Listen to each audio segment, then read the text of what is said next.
Welcome to Sleepy Holidays, a channel where Christmas stories unfold across cultures and continents. Each episode invites you to slow down, listen, and drift into a world where holiday magic lives in every tradition. Tonight, we journey through the gentle customs that warm hearts during the darkest months. If you enjoy these peaceful stories, remember to like and subscribe to help us share more tranquil tales from around the world. Tonight, we explore how Christmas is celebrated around the world, from the snowy villages of Germany to distant shores where palm trees sway beneath December stars. We will witness ancient traditions that have traveled across oceans, feel the warmth of candlelight in winter windows, and discover how each culture adds its own special thread to the tapestry of Christmas celebration. Close your eyes and let these gentle stories carry you to sleep. Chapter 1. Candlelit Beginnings. In the heart of Germany, where Christmas traditions were born from centuries of quiet devotion, snow begins to fall. Each flake dances past frosted windows, settling on cobblestone streets and red-tiled roofs. Inside warm homes, families gather as December darkness arrives early. This is where Advent began, where the sacred season of waiting transformed into something beautiful, where simple rituals became the foundation of Christmas joy worldwide.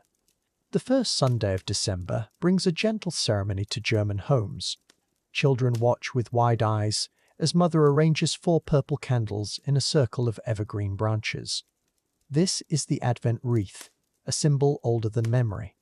The first candle flickers to life, casting dancing shadows on eager faces.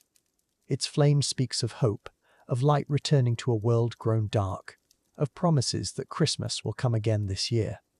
As weeks pass, more candles join the first. Each Sunday brings another flame, another step closer to the holy night. The wreath grows brighter, filling the room with the scent of pine and warm wax. Children count the candles, 2, then 3, then 4. The growing light mirrors their rising excitement, but also teaches patience. Christmas cannot be hurried. It must be awaited, anticipated, allowed to arrive in its own sacred time. Meanwhile, Advent calendars hang on bedroom walls and kitchen doors throughout German homes. 24 tiny doors hide behind festive scenes, snowy villages, angels with golden wings, children sledding down moonlit hills. Each morning, small fingers reach for today's number. Behind door number 1, a chocolate star. Behind door number 2, a miniature toy. Each opening becomes a daily ritual of discovery. Building anticipation one sweet moment at a time. The tradition began in the 19th century when German mothers grew tired of children asking, "When will Christmas come? When will Christmas come?" So they created these calendars to make the waiting sweeter. Each door opened is a day conquered, a step closer to Christmas morning. The calendar transforms impatience into joy, teaching children that the most beautiful things are worth waiting for, that anticipation itself can be a gift. In Munich, grandmother's hands move carefully as she places a single candle in each window of her home. This is another German tradition, the Christmas window candle. Light calls to light, welcoming travelers, guiding them safely through winter darkness. Each candle becomes a beacon of hospitality, announcing that this house celebrates Christmas, that strangers are welcome here, that love lives within these walls. The candles burn from dusk until dawn throughout December. Children press their noses to cold windows, watching candlelight reflect in the falling snow. Each flame seems to capture starlight, holding it safe until morning comes. The warmth from within fogs the glass, and small fingers trace Christmas trees and angels in the condensation. Outside, the world grows quiet under winter's white blanket. Inside, candles keep Christmas alive through the longest nights, promising that light will always return. The scent of beeswax fills the air as families gather for evening prayers around their Advent wreaths. 4 candles now burn brightly: hope, peace, joy, and love. Their combined light pushes back the December darkness, creating a sacred circle of warmth.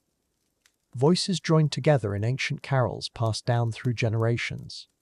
Each note carries the weight of centuries. the faith of countless families who lit these same candles, who waited for this same miraculous birth.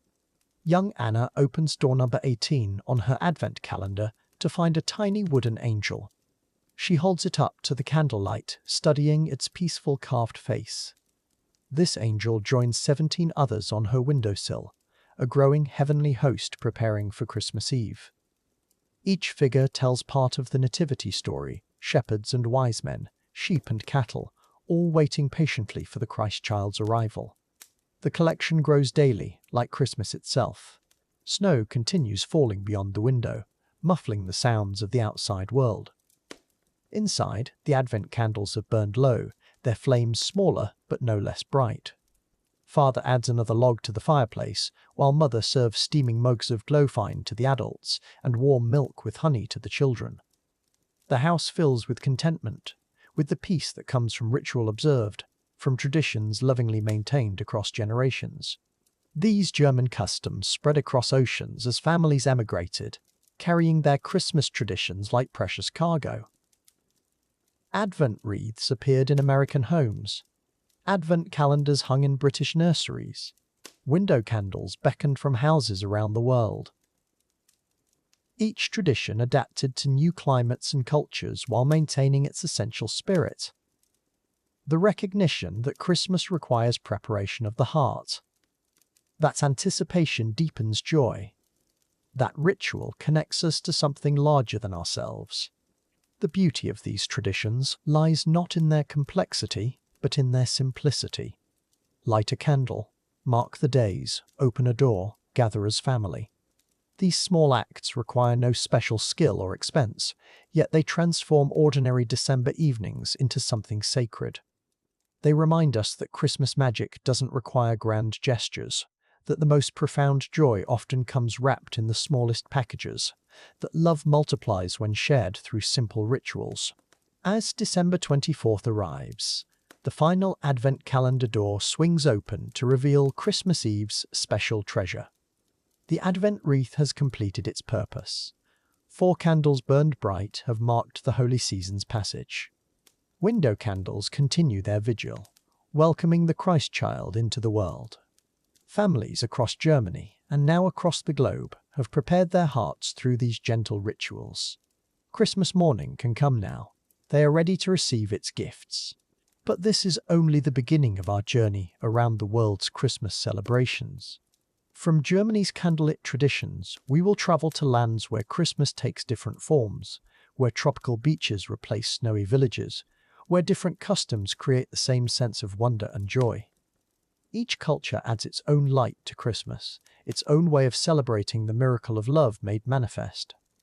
Tonight, sleep peacefully knowing Christmas lives everywhere. Chapter 2. Tannenbaum Traces. As the gentle calmness of our first Advent Sunday settles into memory, we find ourselves drawn to perhaps the most beloved symbol of Christmas, the evergreen tree that stands sentinel in our homes.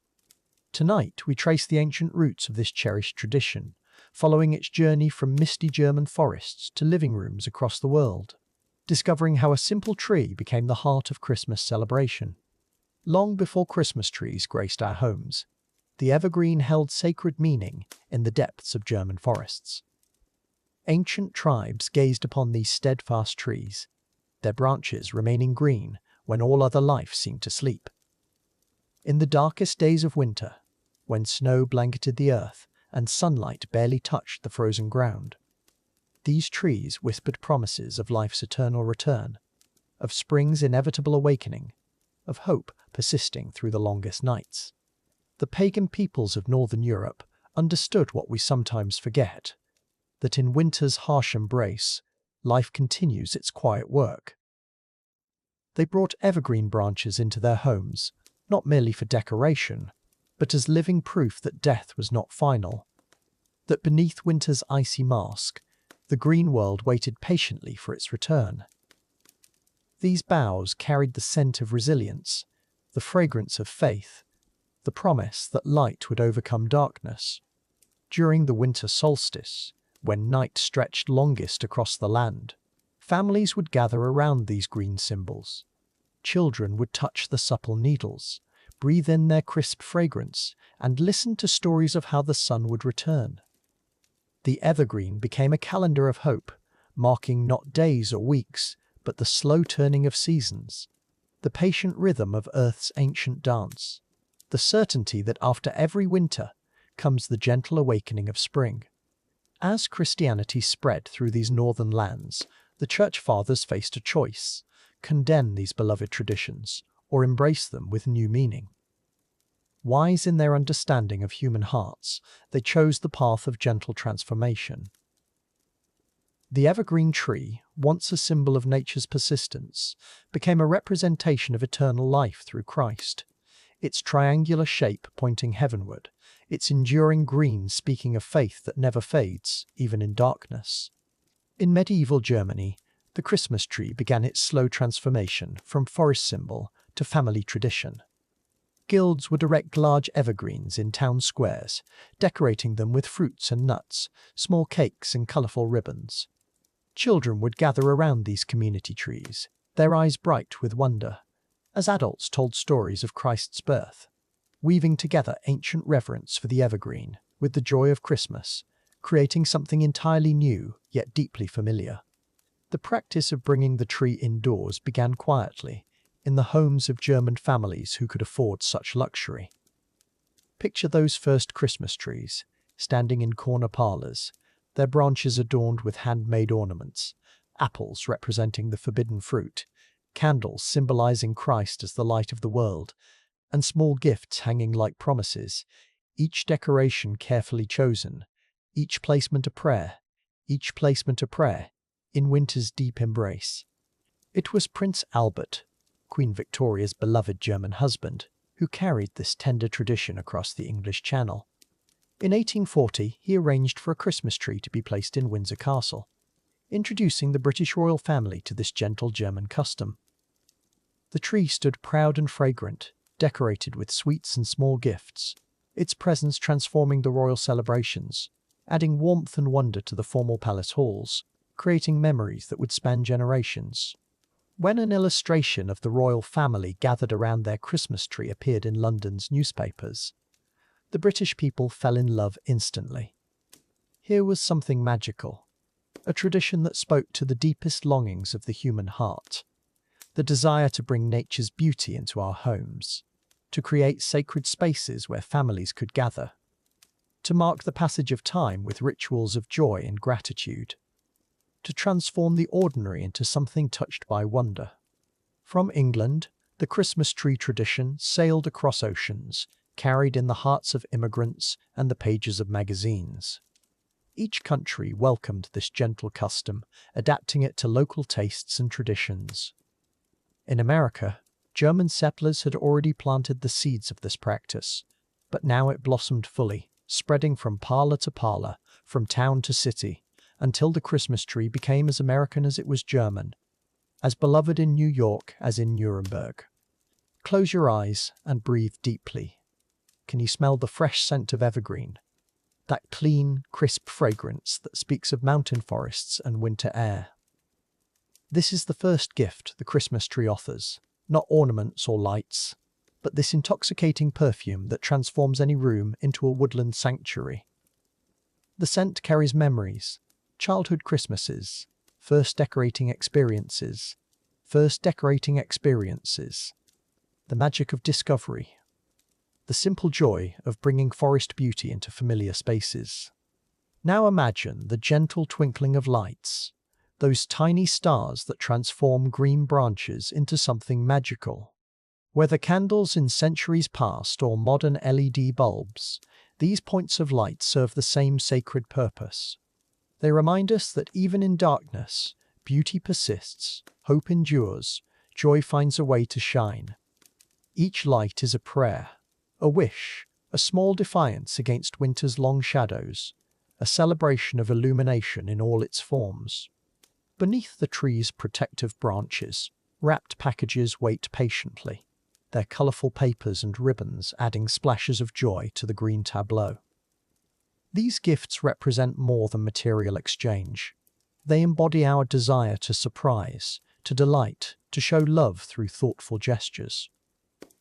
The tree becomes a guardian of anticipation, holding secrets and dreams, creating a space where generosity and wonder meet, where the act of giving becomes as joyful as receiving.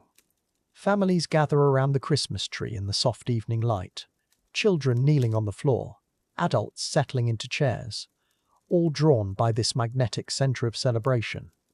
Here stories are told, songs are sung, memories are made and shared. The tree witnesses these moments, absorbing laughter and tears, becoming more than decoration, becoming the silent keeper of family history, the evergreen chronicler of love's enduring presence in our lives. As the Christmas tree tradition spread across the globe, each culture added its own beautiful touches, its own interpretations of this evergreen symbol. In some places, trees are decorated with traditional foods, in others with handcrafted ornaments passed down through generations. Yet everywhere, the core meaning remains. The tree stands as a bridge between earth and sky, between past and present, between the natural world and our deepest spiritual longings, universal in its appeal. Our journey with the Tannenbaum draws us deeper into the rich tapestry of global Christmas traditions. For while Germany gave the world this beloved evergreen custom, countless other nations have woven their own magical threads into the Christmas story.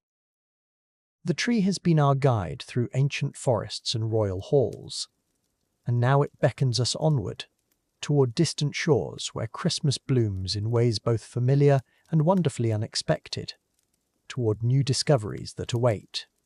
Chapter 3. Ocean Crossing Christmas. Japan's KFC tradition. We drift eastward now, across vast Pacific waters, to the neon-lit streets of Tokyo. Here in the land of the rising sun, Christmas arrives wearing unexpected colors, carrying unfamiliar scents.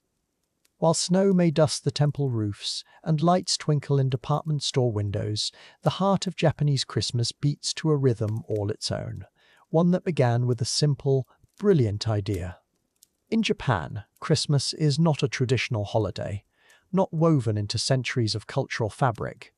Yet somehow, in this nation of ancient customs and modern innovation, December 25th became synonymous with something entirely unexpected. Not turkey, not ham, not even the delicate kaiseki meals that grace Japanese celebrations. Instead, the aroma that fills Japanese homes on Christmas Day is the unmistakable scent of 11 herbs and spices carried on crispy, golden chicken. This story begins in 1970 with a man named Takeshi Okawara, manager of the first Kentucky Fried Chicken restaurant in Nagoya. Like many entrepreneurs, he faced a challenge. How do you introduce American fast food to a culture with entirely different tastes, entirely different traditions? The answer came to him not in a boardroom, but through listening, through understanding what his customers truly wanted. A way to celebrate Christmas truly wanted. A way to celebrate. Okawara noticed something curious.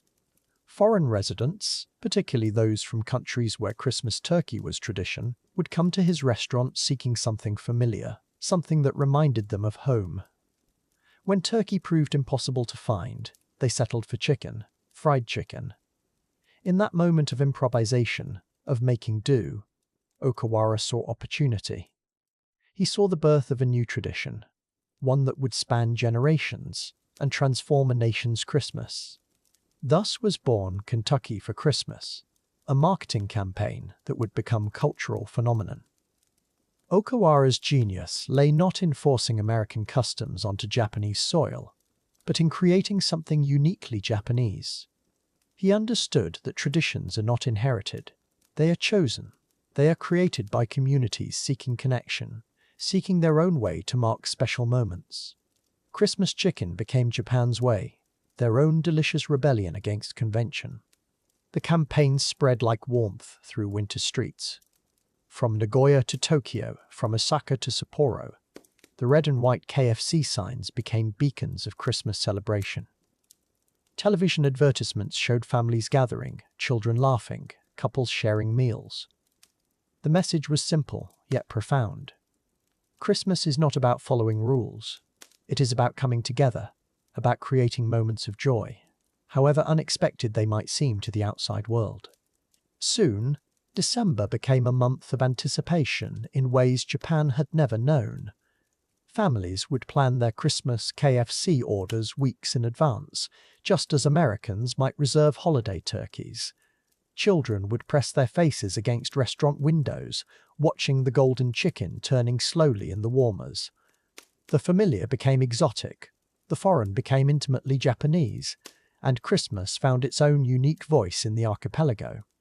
Picture a Tokyo evening in December, the air crisp with winter's breath, neon signs reflecting off wet pavement. Inside a small apartment, a Japanese family prepares for their Christmas celebration. No tree dominates the room, no stockings hang by the fireplace, but the red and white bucket sitting on the table. That familiar logo signals something special, something that has become theirs, their own way of marking this borrowed holiday. The ritual begins with the opening, the lifting of the lid, that first glimpse of golden chicken pieces arranged like treasures. Steam rises, carrying with it the promise of comfort, of celebration. Chopsticks replace fingers, but the experience remains essentially the same. Families sharing a meal, creating memories, participating in a tradition that is both global and uniquely local, both American invention and Japanese adaptation. Listen to the sounds of Japanese Christmas, not carols echoing from ancient cathedrals, but the gentle crackle of chicken skin, the quiet conversations around low tables, the soft laughter of children discovering their own version of holiday magic. Outside, the city hums with its usual energy. But inside these homes, time slows, connection deepens, and tradition deepens. And tradition takes root in the most unlikely soil. The beauty of Japan's KFC Christmas lies not in its origins, but in its evolution. What began as marketing strategy became genuine tradition, passed from parents to children, from generation to generation. Young couples planning their first Christmas together, elderly grandparents sharing stories over drumsticks, all participating in something that has become authentically Japanese, authentically theirs, despite its foreign birth. December 24th brings queues that wind around city blocks, families waiting patiently for their Christmas chicken. Store managers work through the night, preparing thousands of meals, understanding their role in something larger than commerce. They are keepers of tradition now, guardians of a custom that brings communities together, that transforms the ordinary act of eating into something sacred, something celebratory. Something celebratory. This is the miracle of cultural adaptation. How traditions cross oceans and transform. How communities take what they need, leave what doesn't serve, and create something entirely new. Japan's Christmas chicken is neither American nor traditionally Japanese. It is something else entirely. Something that speaks to the human need for ritual, for marking time, for coming together around food and family and shared experience. In the quiet of Christmas evening, after the last drumstick has been shared, after the red bucket has been cleared away, families sit together in contented silence. They have participated in something uniquely theirs, something that would puzzle their grandparents, yet feels completely natural to them. This is how traditions are born, not in ancient ceremonies, but in the choices ordinary people make year after year. Today, more than 50 years after Takeshi Okawara's inspiration, KFC remains Japan's Christmas tradition. Children who grew up with Christmas chicken now share it with their own families, the cycle continuing, the tradition deepening. What began as necessity, as making do, has become beloved custom, proof that Christmas adapts, that joy finds its own expression, regardless of geography or convention. As we leave Japan, our hearts warmed by this tale of unexpected tradition, we carry with us the lesson of Christmas chicken, that celebration needs no permission, no ancient authority, only the human desire to mark special moments, to come together, to create meaning. Now, we journey southwest, toward the vibrant colors and ancient rhythms of Mexico, where Christmas awaits with its own surprising gifts. Chapter 4. A starry Las Posadas in Mexico. The evening air carries the scent of cinnamon and wood smoke as we arrive in a small Mexican town. Above us, paper lanterns sway gently in the breeze, casting dancing shadows on cobblestone streets. Tonight, we join one of the most beloved Christmas traditions, Las Posadas, a 9-day celebration that brings entire communities together in remembrance and joy. Las Posadas recreates the biblical journey of Mary and Joseph seeking shelter in Bethlehem. For 9 consecutive nights, from December 16th through Christmas Eve, neighbors transform into pilgrims, processing through streets with candles flickering like earthbound stars. Each evening tells the same story, yet each night feels completely new, filled with music, prayer, and the gentle anticipation of Christmas morning. As twilight deepens, families begin gathering in the town square. Children clutch small candles while their parents arrange themselves behind wooden figures of Mary and Joseph. The procession leader raises his voice in the traditional song, his words floating across the cooling air like a lullaby. Tonight's journey will wind through familiar streets, yet somehow feel like crossing continents and centuries. The procession moves slowly, deliberately, candles creating pools of golden light on ancient stone.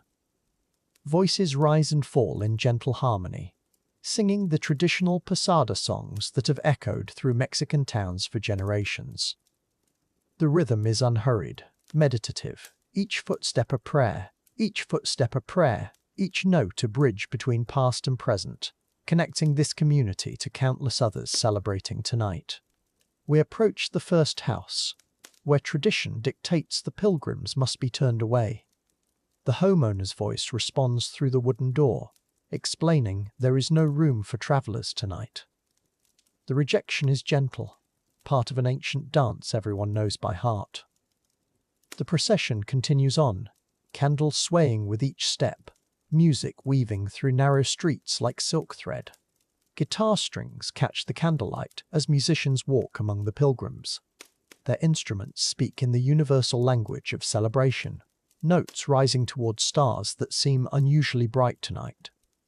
Children's voices blend with their grandparents, creating harmonies that span generations. The music isn't performance, it's prayer set to melody, worship wrapped in the comfort of familiar songs and beloved faces. At each door, the ritual repeats, pilgrims seeking shelter, residents explaining their homes are full. Yet there's joy in this repeated rejection, because everyone knows the story ends with welcome. The procession grows longer as neighbors join from their doorways, drawn by the gentle magnetism of community celebration. Even the youngest children seem to understand they're part of something sacred. The scent of copal incense mingles with wood smoke from kitchen fires.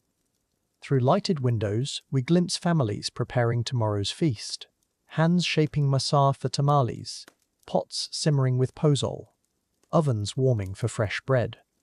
The entire neighborhood hums with preparation, not just for tonight's celebration, but for the days of feasting and fellowship that will follow until Epiphany.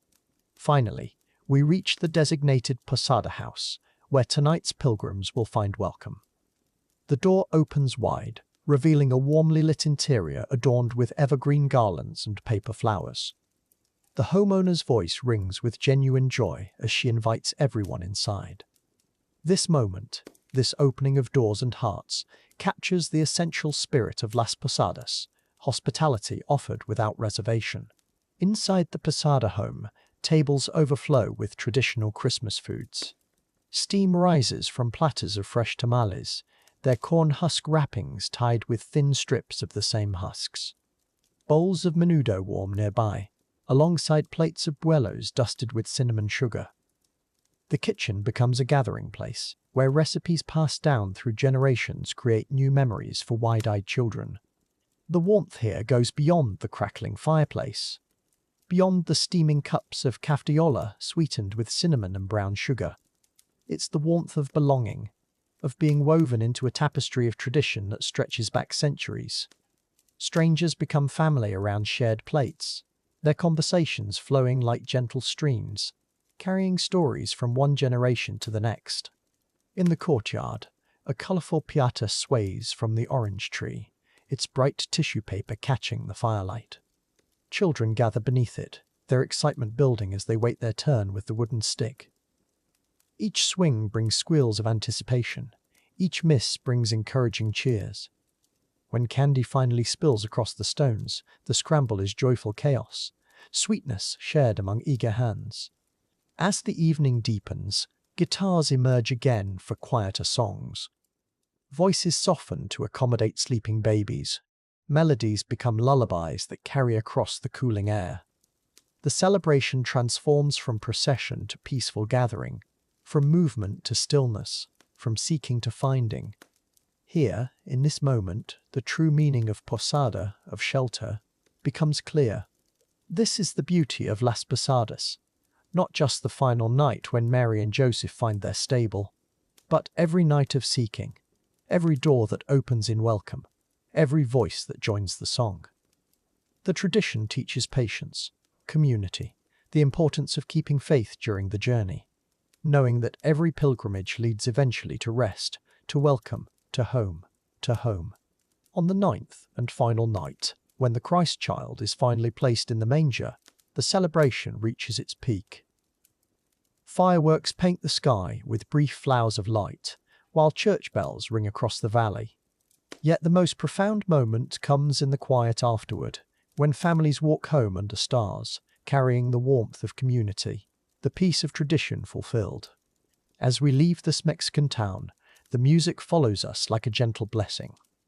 The warmth we've witnessed, the hospitality we've shared, the sense of belonging we've experienced, all travel with us.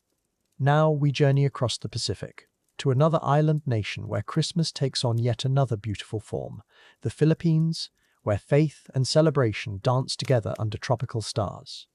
Chapter 5. Bamboo Lantern Lights, Philippines' Giant Lantern Festival.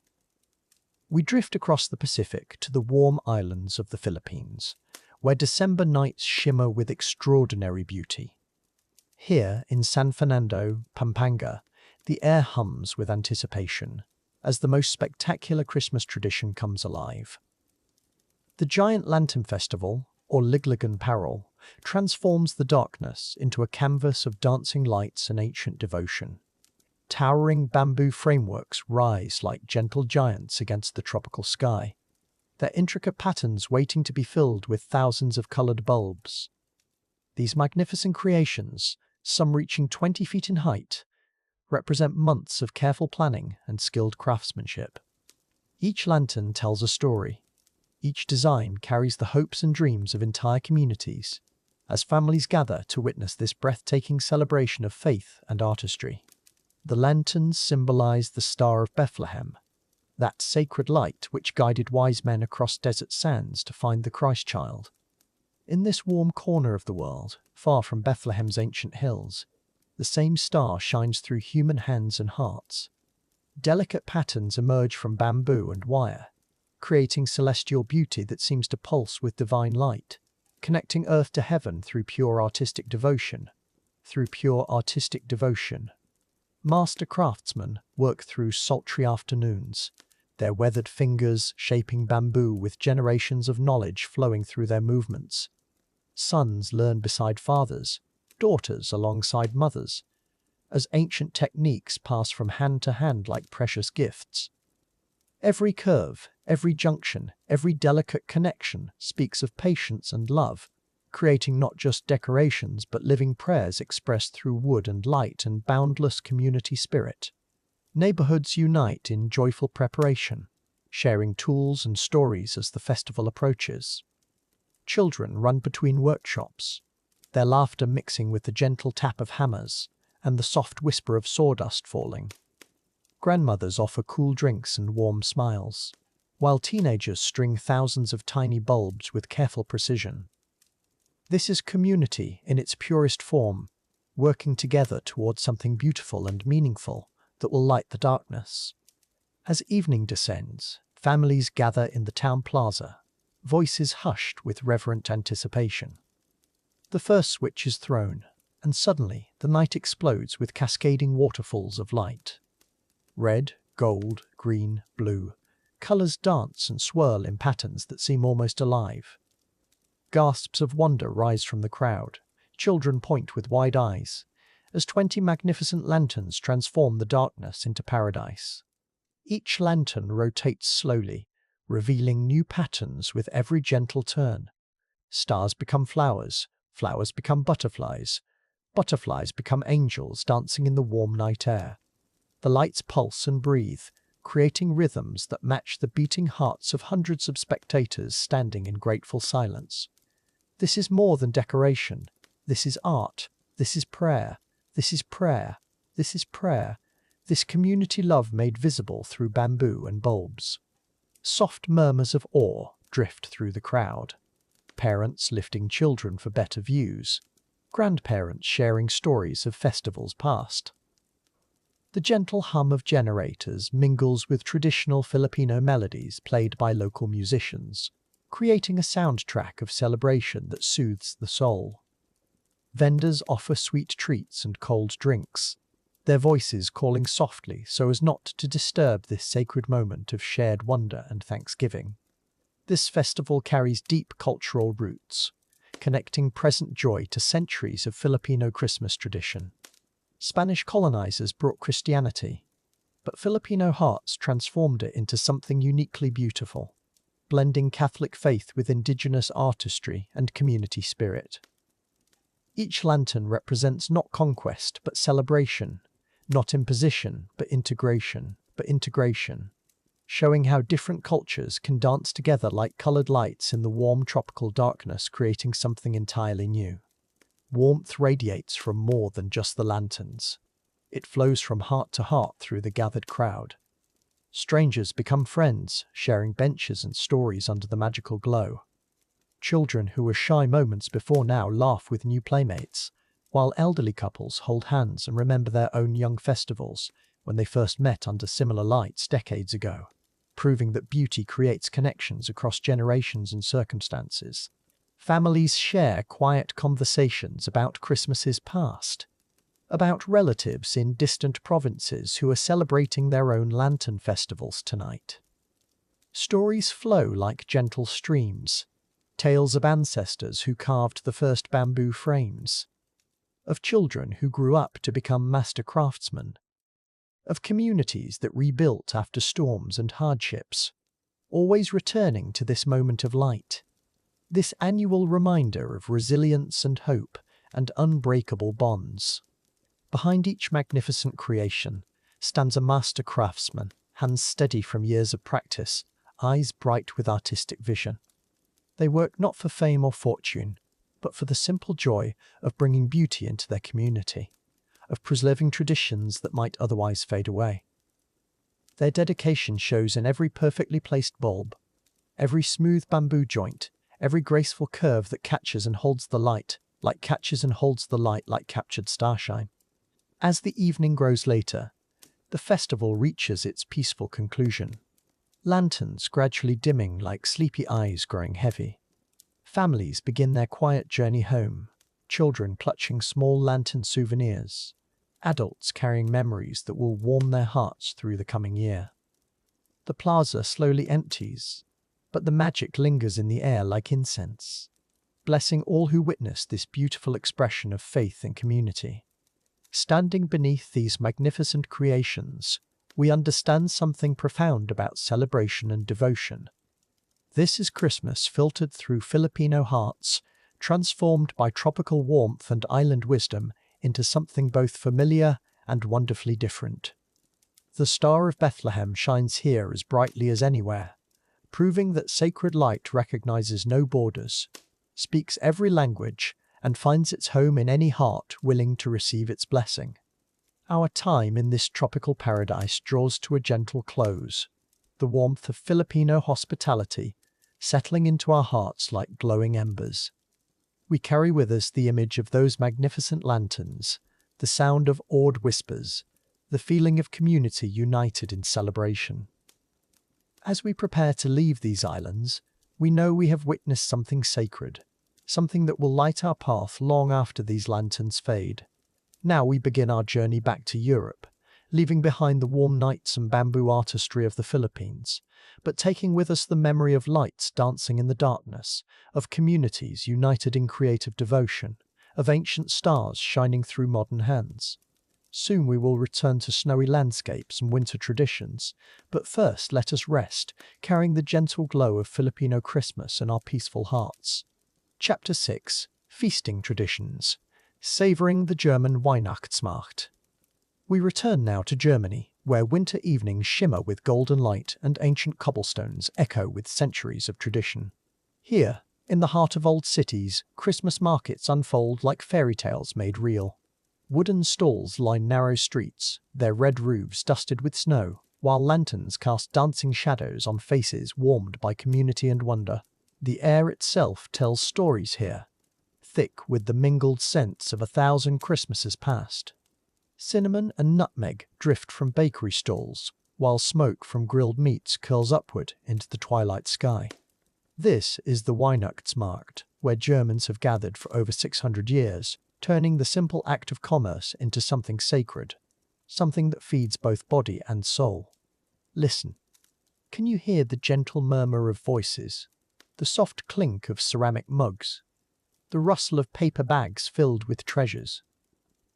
Children press their noses against frosted windows, their breath creating small clouds in the crisp air. Parents walk slowly, savoring this pause in time. This moment when the world feels smaller, warmer, more connected than it has all year long. The first scent to greet you is always the Glühwein, that magical mulled wine that has warmed German hearts since medieval times. Steam rises from large copper pots, carrying notes of clove, star anise, orange peel, and something indefinable that speaks of home. Vendors ladle the ruby liquid into ceramic mugs, each one a small piece of art, a keepsake of this perfect evening. Hold that warm mug in your hands. Feel how it chases away the December chill. The first sip spreads warmth through your chest, down to your fingertips, up to the top of your head. Around you, others stand in small groups, their faces glowing in the soft light, their conversations reduced to contented murmurs. Everyone united in this simple ritual of warmth and comfort. Now comes the gingerbread, or Lebkuchen as it has been called here for centuries. Heart-shaped cookies hang from wooden beams, decorated with delicate white icing that looks like fresh snowfall.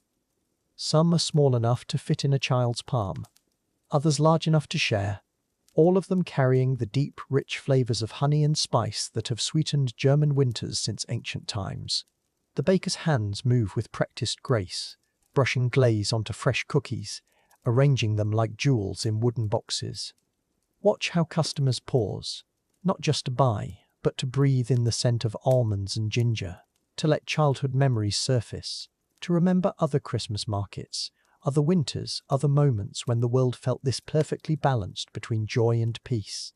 From another stall comes the sizzle of bratwurst, those plump sausages that have fed German families through countless celebrations. The grillmaster tends his charges with quiet pride, turning each one with careful precision, watching as the casings turn golden brown, releasing clouds of savory steam that mingle with the sweet spices already dancing in the air around us. These markets began in Dresden, in the 1400s, when merchants gathered to sell their wares before the long winter months. What started as necessity became tradition. What began as survival became celebration. Through wars and peace, through prosperity and hardship, these markets endured, becoming the beating heart of German Christmas, a place where community is both created and renewed each December. The wooden stalls themselves tell stories, carved and weathered by decades of use, painted in deep reds and forest greens, decorated with garlands of pine and holly. Each booth is a small world unto itself, filled with handmade treasures, wooden toys, knitted scarves, candles that smell of bayberry and pine, all created by hands that understand the value of slow, careful work. Watch the faces around you, how they soften in this golden light. How strangers nod to one another with quiet recognition. Here, in these narrow aisles between stalls, social barriers dissolve like sugar in warm wine. Children laugh.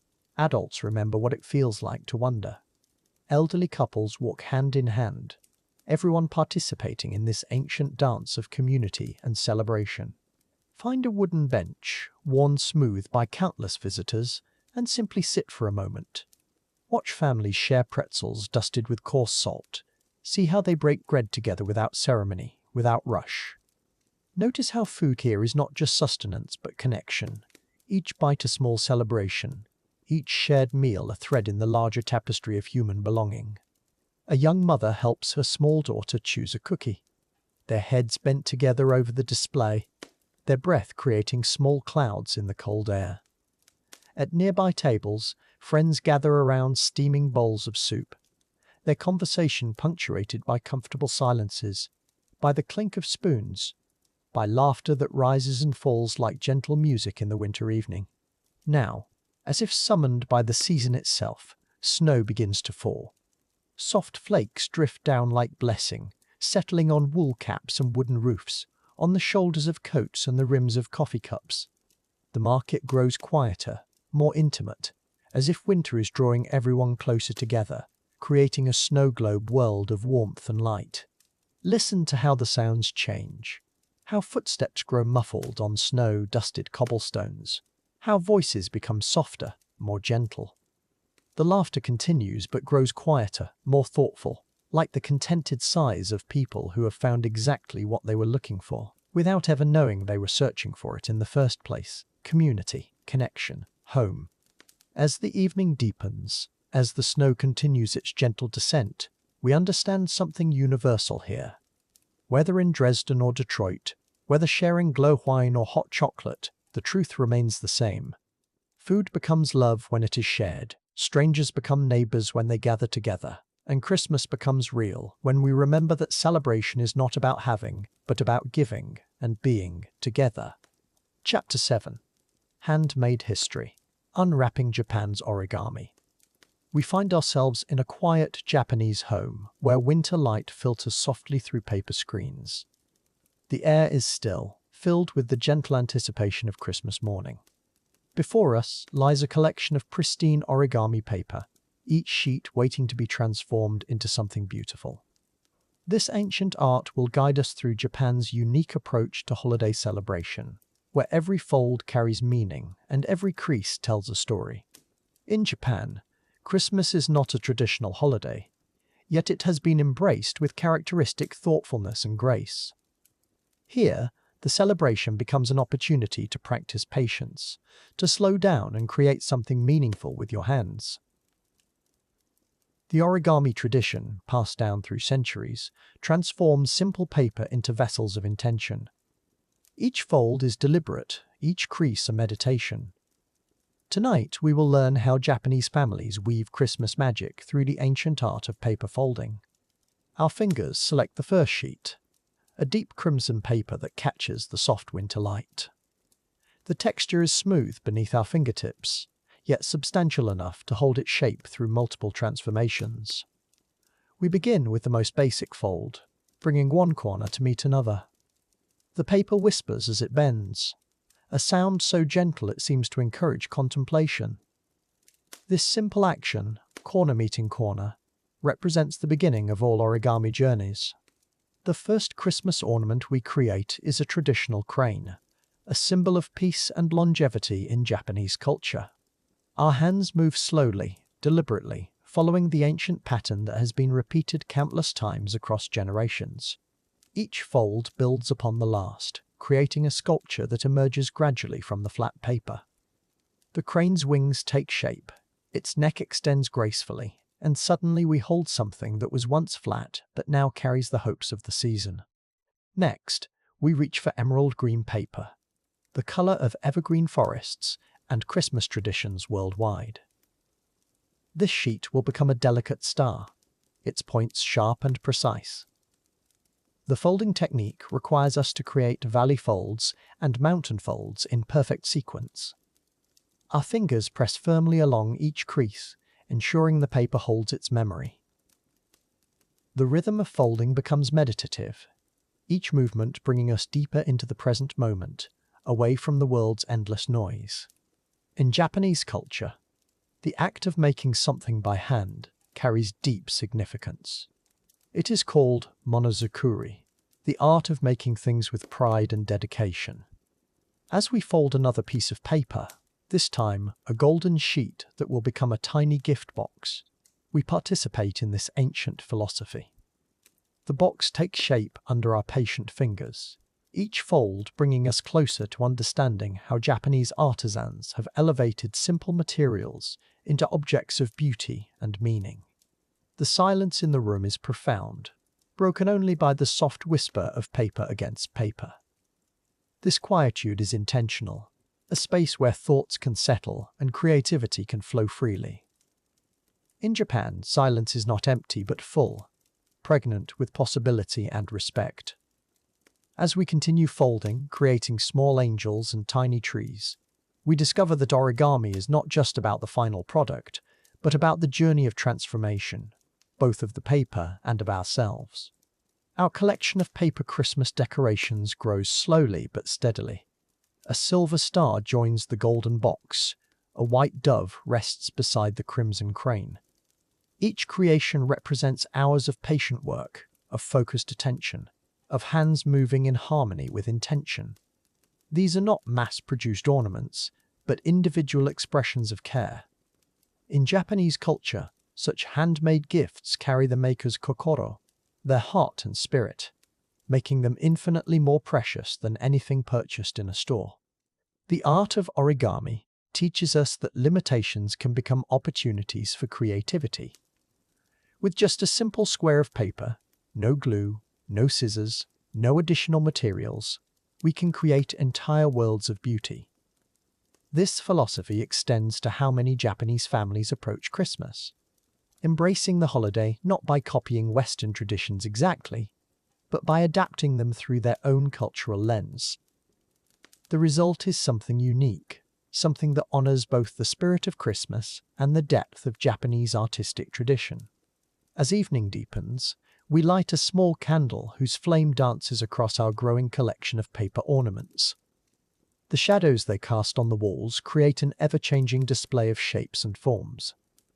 This interplay of light and shadow, of substance and impression, reflects the Japanese aesthetic concept of wabi-sabi, finding beauty in imperfection and impermanence. Our origami Christmas decorations are temporary, fragile, yet in their delicacy lies their profound beauty and meaning. We begin folding a complex model, a traditional Christmas tree with intricate branches. This design requires over 50 individual folds, each building upon the previous one in a carefully orchestrated sequence. Our fingers have become more confident now, more attuned to the paper's responses. We can feel when a fold wants to naturally fall in a certain direction, when the paper is ready for the next transformation. This sensitivity develops only through practice, through countless hours of patient folding and careful observation. The finished tree stands before us, a testament to persistence and attention to detail. Its branches spread in perfect symmetry, its trunk sturdy despite being made of nothing but folded paper. We place our other creations around its base, the cranes and stars and angels forming a miniature Christmas scene. This tableau represents something profound, the transformation of simple materials into objects of meaning through the investment of time, care, and human intention. In the Japanese approach to Christmas, gift-giving takes on special significance through the art of presentation. We now fold delicate gift boxes, each one a small masterpiece of geometric precision. The boxes require no tape or glue. They hold together through the clever interlocking of folded flaps.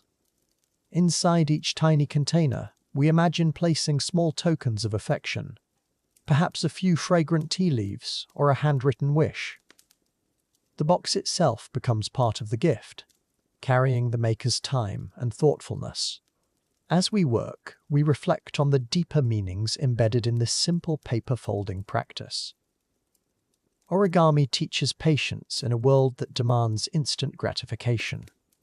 It celebrates precision in an age of approximation. It finds profound beauty in simplicity when complexity often overwhelms us.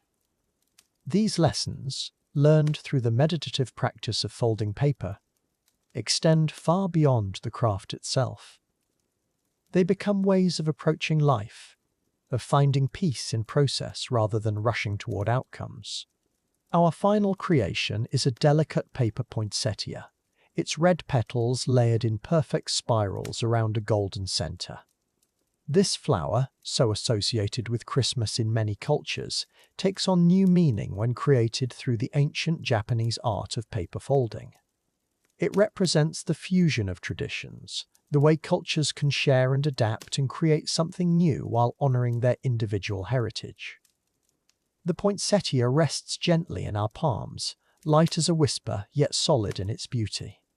As our origami Christmas celebration draws to a close, we arrange all our creations on a low table, each one catching the candlelight in its own unique way. These simple paper sculptures represent hours of quiet contemplation, of hands working in harmony with intention, of finding the extraordinary within the ordinary.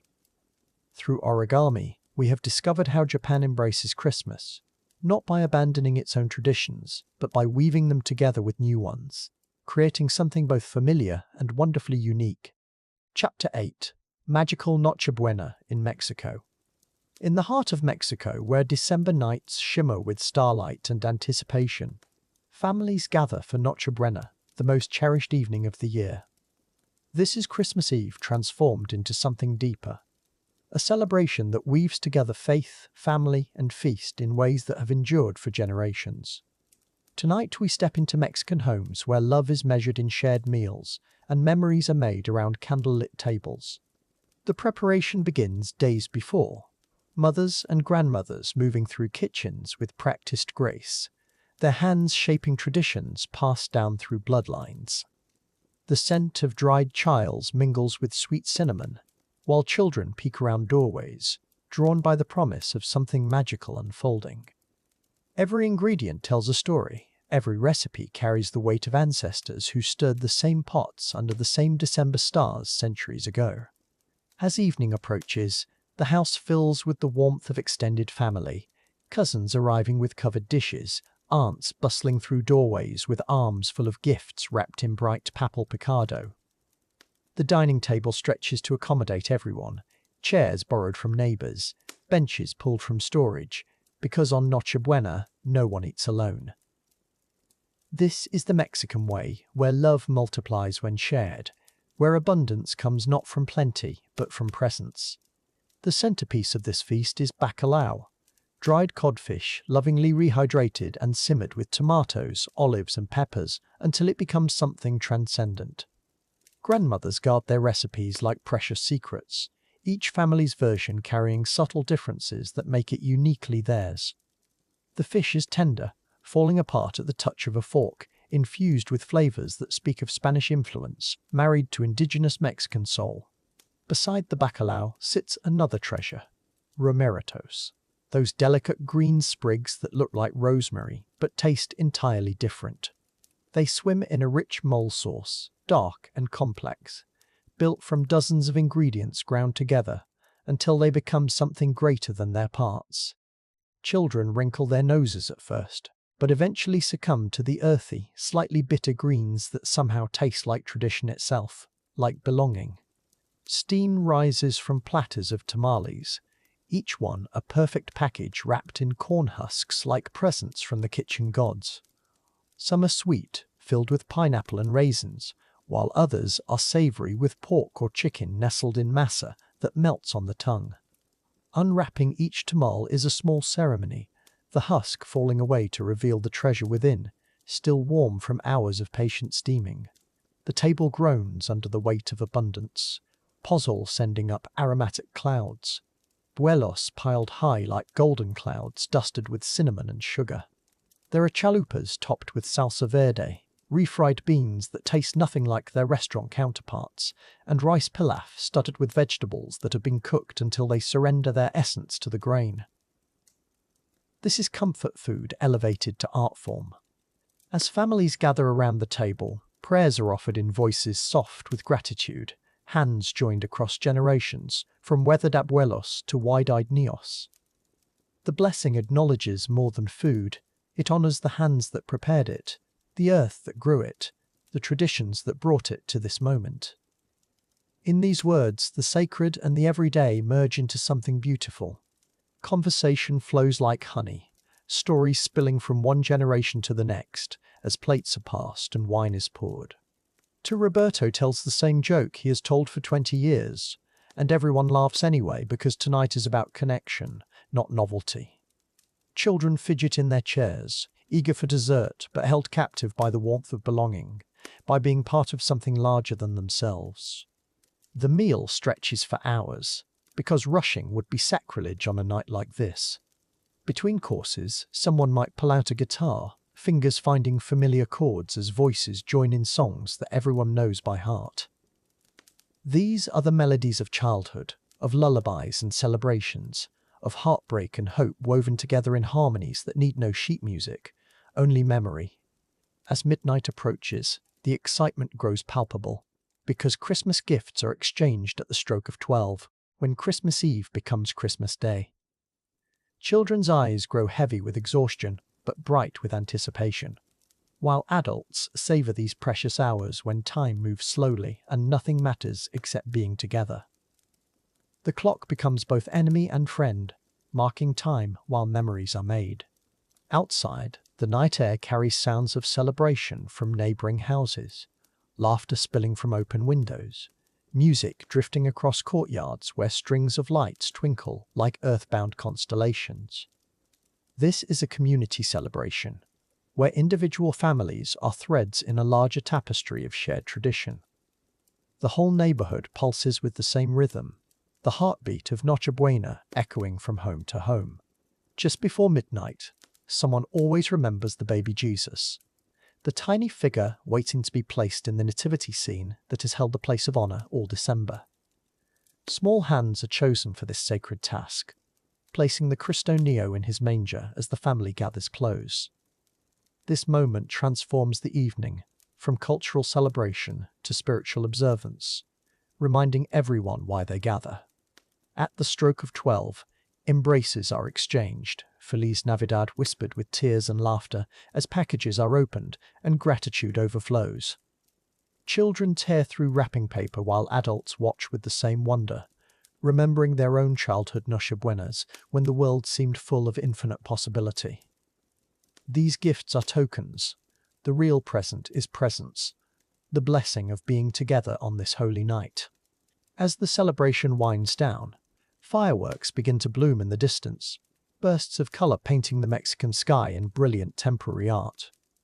Children press their faces to windows, watching the sky celebrate with them, while adults begin the gentle process of cleaning up, of preserving the memory while tidying the evidence. But some things cannot be cleaned away. The love lingers, the connections deepen. As our hearts fill with the warmth of Mexican Noche Buena, we prepare to journey even further across the Pacific, where another culture awaits with its own Christmas magic. From the intimate family gatherings of Mexico, we now turn toward the Philippines, where celebration takes on an entirely different rhythm, where tradition wears different clothes, but carries the same universal message of love shared across generations and communities. Chapter 9. First Dawn. Simbang Gabi in Philippines. In the gentle darkness before sunrise, Filipino families stir from sleep, drawn by ancient bells that call across Manila's streets, across provincial towns, across island villages.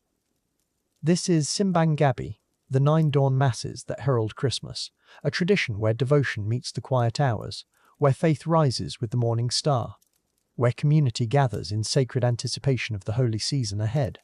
4:30 in the morning, and the Philippines awakens in prayer. Street lights flicker like scattered stars, casting gentle shadows on cobblestone paths. Mothers wake children with tender whispers. Fathers gather rosaries worn smooth by generations of faithful hands. Grandparents lead the way with steps both careful and determined, their voices already humming familiar hymns that will soon fill the church with warmth and reverence. The church bells ring across the pre-dawn stillness, their bronze voices carrying centuries of tradition. Each toll resonates through narrow streets, past wooden houses with windows glowing softly, past vendors already preparing their morning offerings. The sound draws families from their homes, like a gentle tide of humanity flowing towards sacred spaces, where candles wait to be lit, where prayers wait to be spoken. Inside the church, hundreds of candles flicker like earthbound stars. The air carries the sweet fragrance of sampaguita flowers, mixed with the warm scent of melting wax. Wooden pews creak softly as families settle into their familiar places, children leaning against their parents, elderly couples sharing weathered prayer books, teenagers standing respectfully beside their grandparents, all united in this moment of quiet devotion.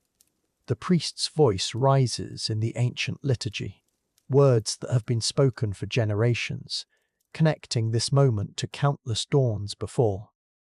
Latin phrases mix with Tagalog prayers, creating a tapestry of languages that speaks to the heart. Heads bow in unison, hands clasp rosaries, voices join in hymns that seem to lift the very walls, carrying hopes and dreams toward the heavens above. Outside the church windows, the sky begins its slow transformation. Deep indigo gradually softens to purple, then to the palest rose. Stars fade one by one, surrendering to the approaching dawn. Inside, the congregation continues their prayers, unaware of time's passage, lost in meditation, in connection with something greater than themselves, something that transcends the ordinary hours of the day.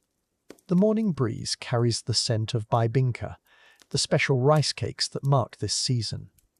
Street vendors have been working since midnight, their small fires glowing like beacons in the darkness, banana leaves crackling softly as they wrap each delicate cake.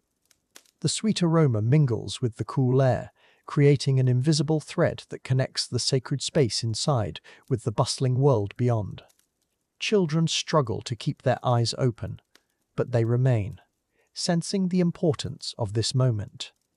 Their small hands hold prayer cards, pictures of saints worn soft by countless fingers. Some drift against their mother's shoulders, others stand straighter, trying to be grown up, to be part of this ancient ritual that binds their community together in faith and tradition, in hope and belonging.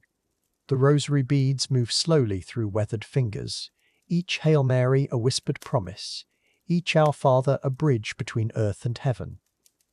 Decades of the rosary mark. Time, not in minutes, but in moments of grace, in breath.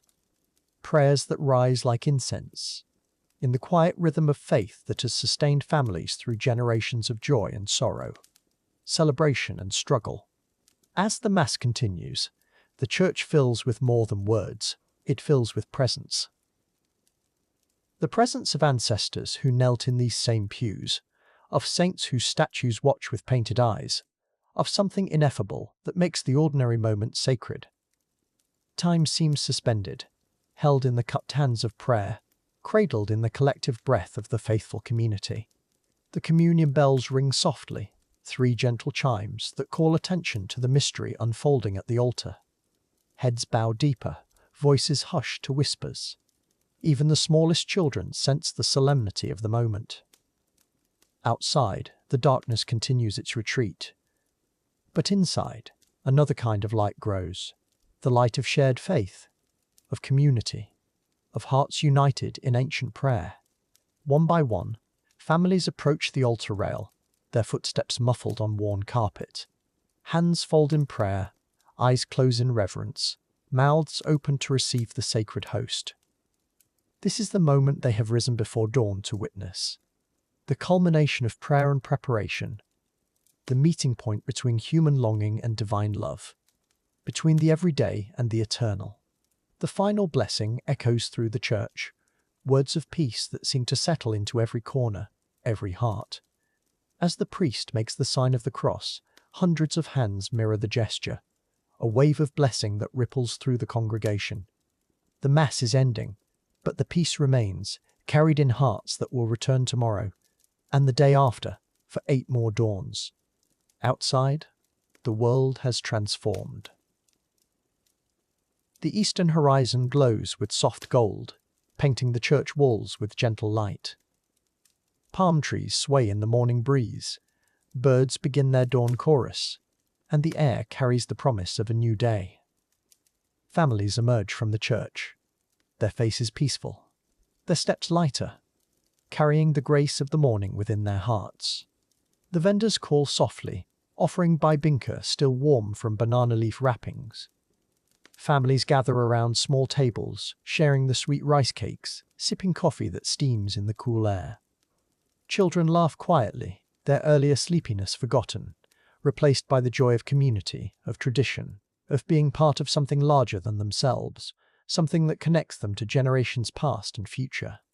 As the sun rises fully, casting long shadows across the plaza, families begin their journey home. But already, hearts turn toward tomorrow's dawn, toward another call of bells, another gathering in prayer. This is only the first of 9, each morning building toward Christmas, each service adding another layer of anticipation, another thread in the tapestry of faith that wraps the Philippines in sacred preparation. Chapter 10. O Tannenbaum, Silent Night in Germany. Deep in the heart of Bavaria, snow falls softly against frosted windows. Inside warm homes, families gather around their Tannenbaum, the Christmas tree that has become the centerpiece of German Christmas tradition. Tonight is Christmas Eve, Heiligebend, when time slows to honor ancient customs. The scent of pine mingles with cinnamon and candlelight, creating an atmosphere of reverence and peace. The Tannenbaum stands tall in the corner, adorned with handmade ornaments passed down through generations. Glass baubles catch the flicker of real candles, casting dancing shadows on the walls. Beneath its branches, wrapped gifts wait patiently. But tonight is not about the presents. Tonight is about presence, about being together in the gentle glow of tradition. Children's voices whisper with anticipation as evening settles over the village. Grandmother adjusts her spectacles and opens a worn leather book of Christmas stories. Her voice carries the weight of decades, each word carefully chosen, lovingly delivered. The family settles into comfortable silence, drawn together by the magnetic pull of shared ritual. Outside, church bells begin their slow, melodic call to Christmas Eve service. But for now, this living room is their sanctuary of peace and remembrance. Father lights the candles on the tree one by one, each flame a small prayer, a moment of gratitude. The children watch with wide eyes as shadows dance across familiar faces. Mother brings steaming cups of Glühwein for the adults and warm milk with honey for the little ones. The ritual unfolds slowly, deliberately, as if time itself has agreed to pause for this sacred evening of togetherness and reflection. Through the frosted windows, other homes glow with the same warm light. In every house, families are gathered around their own Tannenbaum, sharing the same quiet reverence. This is the magic of German Christmas Eve, not one celebration, but thousands, all connected by the thread of tradition. Each family adding their voice to a chorus of gratitude that spans generations and fills the winter night with invisible warmth. Someone begins to hum the familiar melody. Stille Nacht, Heilige Nacht, Silent Night, Holy Night. The tune that was born in Austria but adopted by German hearts spreads through the room like a gentle embrace. Voices join softly, not performing but participating in something larger than themselves. The song carries memories of Christmases past and hopes for those yet to come, binding the family together in perfect harmony. The youngest child leans against her grandfather's chest, feeling the vibrations of his deep voice as he sings.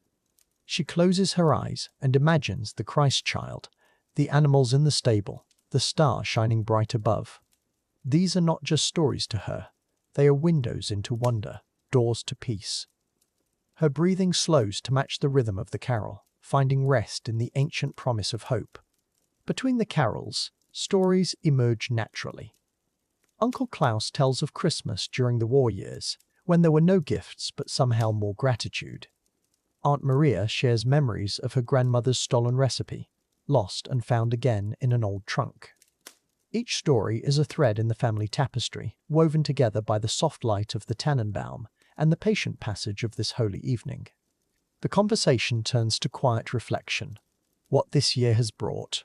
What blessings have been overlooked in the rush of daily life? Gratitude flows as naturally as breath in this candlelit circle. There is no hurry here, no urgency, only the deep satisfaction of being fully present with the people who matter most. The Tannenbaum seems to listen, its branches heavy with the weight of family love.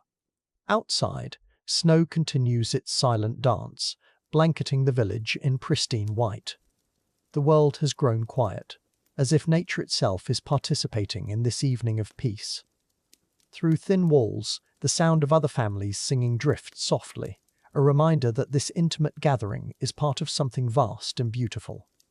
Tonight, all of Germany breathes together in the rhythm of Christmas Eve tradition. A grandfather clock chimes 10, but time feels suspended here. The candles on the tree have burned lower, their flames steady and calm. Children begin to drowse against their parents, overcome by the warmth and peace of the evening. No one rushes to put them to bed. This is a night for lingering, for savouring each moment of connection before the busy celebration of Christmas Day begins tomorrow. Mother opens her prayer book and reads the Christmas story, not with performance, but with the quiet reverence of someone sharing sacred truth. The words fall softly into the candlelit room, familiar yet always fresh, ancient yet eternally present.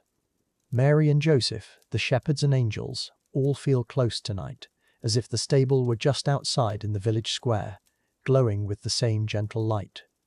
The evening draws toward its gentle close, but no one wants to break the spell of this perfect moment. Hands reach across the small spaces between chairs, fingers intertwine in silent communion. This is Christmas at its most essential, not the gifts or the feast or the celebration, but the simple miracle of being together in love, surrounded by the peace that passes all understanding. One by one, the candles are carefully extinguished, but their warmth lingers in hearts and memory. The Tannenbaum stands sentinel in the darkness, its ornaments catching fragments of moonlight through the frost-covered windows. In a few hours, Christmas Day will begin with its own joys, but nothing will quite match the perfect stillness of this Christmas Eve, this still Nacht, this holy night of peace. As families across Germany settle into sleep, they carry with them the echo of ancient carols, the scent of pine and candles, the warmth of loved ones gathered close. This is how Christmas lives in the German heart, not as excitement or celebration alone, but as deep peace, as quiet joy, as the profound contentment of tradition lovingly maintained across the turning of countless years. The village sleeps now under its blanket of snow, but the spirit of this Christmas Eve continues to glow, in the memory of carols sung together, stories shared by candlelight, and the simple miracle of families choosing to slow down and be present with each other. This is Germany's gift to Christmas, the reminder that sometimes the most profound celebration is found in perfect, peaceful silence. Chapter 11. Japan's Joyo no Kane, ringing in the new year. As Christmas fades into memory, we find ourselves in the sacred quiet of Japan, where ancient temple bells prepare to sing. The air grows still with anticipation, heavy with the weight of tradition, as monks in flowing robes gather in meditation. Tonight, we witness a ritual older than centuries, where sound itself becomes purification, and each bell's voice carries away the sorrows of the passing year. The temple courtyard fills with gentle footsteps, worshippers arriving in reverent silence, their breath visible in the crisp winter air. Lanterns cast dancing shadows against weathered stone, while the scent of burning incense begins its slow spiral skyward. Children clutch their parents' hands, eyes wide with wonder, sensing the sacred weight of this moment. The great bronze bell hangs motionless, waiting, its ancient surface reflecting the flickering light of countless candles arranged in perfect rows. An elderly monk approaches the bell, his movements deliberate and graceful, each step a prayer in itself. His weathered hands grasp the wooden striker, feeling its familiar weight, the same tool his predecessors have used for generations. The crowd settles into deeper stillness, understanding that they are about to witness something profound. a bridge between the old year's burdens and the new year's possibilities. The monk closes his eyes, centering himself, preparing to begin the sacred count. The first strike resonates through the temple grounds, a deep, ancient sound that seems to emanate from the earth itself. 1. The count begins, each ring designed to dispel a worldly desire, to cleanse the human heart of attachment and suffering. The sound waves ripple outward, touching every soul gathered here, vibrating through their bones, through their very spirits. Children stop their restless movements. Adults bow their heads, all united in this moment of collective purification and hope. 2, 3, 4. The bells continue their measured rhythm, each strike a meditation, each pause a moment for reflection. The bronze surface trembles with each impact, sending forth waves of sound that carry centuries of prayers, of hopes, of human longing for renewal. Worshippers close their eyes, allowing the vibrations to wash over them, feeling their worries begin to dissolve with each resonant tone. The incense grows thicker, creating sacred clouds that dance between earth and heaven. 10, 15, 20. The count progresses with patient devotion, each number marking another step towards spiritual cleansing. Elderly grandmothers whisper silent prayers, while young couples hold hands, sharing this moment of transformation. The temple's wooden beams seem to hum in harmony, the very structure vibrating with accumulated blessings. Snow begins to fall, delicate flakes catching the lantern light, each crystal a tiny blessing drifting down to sanctify this holy ground and its gathered faithful. 30, 40, 50. The bell's voice grows deeper, more resonant, as if gathering strength from the collective faith of those who listen. The sound carries beyond the temple walls, across sleeping neighborhoods, touching the dreams of those who rest peacefully in their homes. Street vendors pause their preparations, taxi drivers slow their pace. The entire city seems to breathe in rhythm with these sacred strikes. Even the wind grows still, as if nature itself bows before this ancient ritual. 60, 70. The halfway point approaches, and the crowd's energy deepens into something profound, something transformative. Teenagers lean against their friends, feeling older suddenly, more connected to their ancestors who stood in this same place, listening to these same bells centuries before. The incense smoke forms intricate patterns, spiraling prayers made visible, carrying human hopes toward the stars. Each ring seems to unlock something within, releasing old grudges, old fears, old limitations that 80, 90. The bell's song grows more urgent now, more insistent, as if the bronze itself understands the approaching culmination. Mothers hold sleeping babies, knowing these children will carry this memory in their bones, this rhythm in their hearts. Business executives stand beside fishermen, all social barriers dissolved in this sacred space, all equal before the bell's transformative power. The temple cats watch from their perches, green eyes reflecting the flickering flames, guardians of this holy threshold between years. 100, the final countdown begins, and every heart beats faster, sensing the approaching moment of release. The monk's movements grow more deliberate, more reverent, understanding the weight of these last strikes. Photographers lower their cameras, sensing that some moments are too sacred to capture, too profound to commodify. The snow falls harder now, blanketing the temple grounds in pristine white, nature's own blessing upon this ritual of renewal and hope for the year ahead. 101, 2, 3. Each remaining strike carries the accumulated prayers of the entire year. The hopes, the dreams, the desperate longings for peace and prosperity.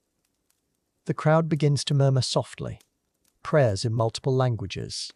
Different faiths united by this universal desire for cleansing, for starting fresh. The bronze surface glows in the lantern light, worn smooth by centuries of use, each strike adding to its patina, to its power, to its power, to its ability to bridge human and divine. 104, 5, 6. The anticipation builds to an almost unbearable intensity. Hearts racing, spirits lifting, souls preparing for transformation. The elderly monk's face shows deep concentration, knowing that these final rings must carry special power, special blessing, special ability to cleanse and renew. Children count along silently, learning the rhythm, preparing to carry this tradition forward into their own futures, their own children, their own moments of sacred transition and hope. 107. The penultimate strike resonates through every heart, every soul, every hope gathered in this sacred space. The entire crowd holds its breath, sensing that they stand on the threshold between old and new, between burden and freedom, between despair and possibility.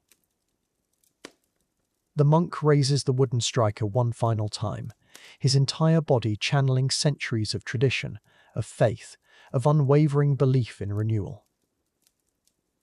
The silence stretches, pregnant with infinite potential, waiting for the final blessing.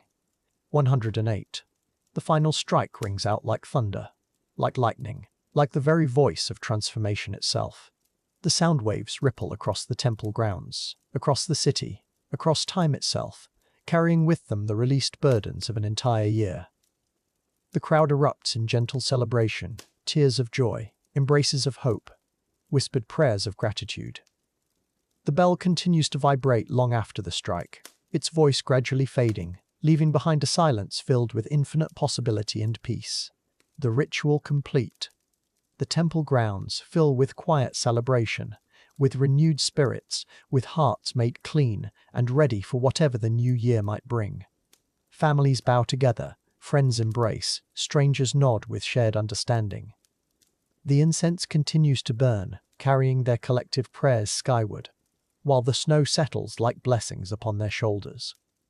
The bells of Joyo no Kane have done their sacred work, dispelling desires, purifying minds, preparing souls for fresh beginnings and new hope. As the Japanese temple bells fade into memory, their echoes still vibrating in our hearts, we find ourselves drawn southward, across the Pacific, toward the vibrant celebrations of Mexico. Here, different bells will ring, different traditions will unfold, but the same human longing for connection, for meaning, for the sacred magic that transforms ordinary time into something extraordinary time, into something extraordinary. The journey continues, carrying us toward new wonders, new stories, new ways of celebrating the eternal human spirit. Chapter 12. Year's End Fiesta. Mexico's Días de Reyes.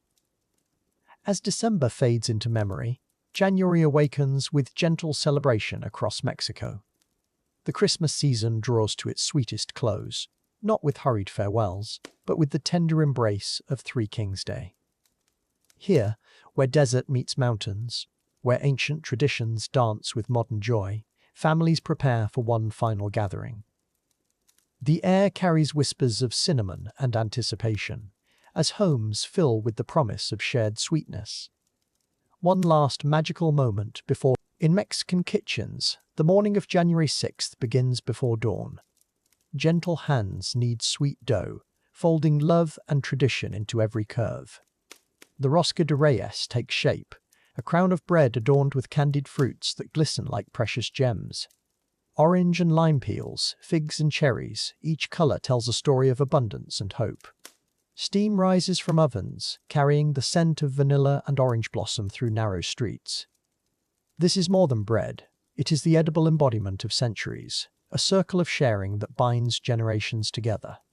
Hidden within the golden dough, a tiny secret waits. The figurine of baby Jesus, no larger than a thumb, nestles deep inside the sweetbread. Bakers place it with reverence, knowing it carries the weight of joy for one lucky soul. This small ceramic blessing, painted in soft blues and whites, represents hope incarnate. Children whisper about finding the treasure, while adults smile at memories of their own discoveries. The bread holds more than sweetness. It cradles destiny, waiting to crown someone with delightful responsibility for the year ahead. As afternoon light filters through lace curtains, families begin to gather. Grandmothers arrive carrying stories and warm embraces. uncles with guitars slung over shoulders, cousins racing through doorways with breathless excitement. The dining room table expands to welcome all, covered in colourful tablecloths that have witnessed decades of celebrations.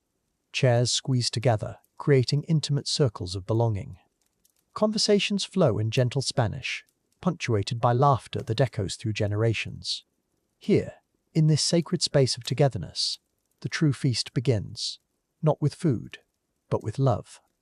The Rosca de Reyes sits at the table's centre, a crown jewel among simple treasures. Steam still rises from its golden surface, candied fruits catching light like stained glass windows. Around it, cups of hot chocolate wait, thick and rich with cinnamon sticks standing at attention. Coffee percolates in clay pots, filling the air with earthy comfort.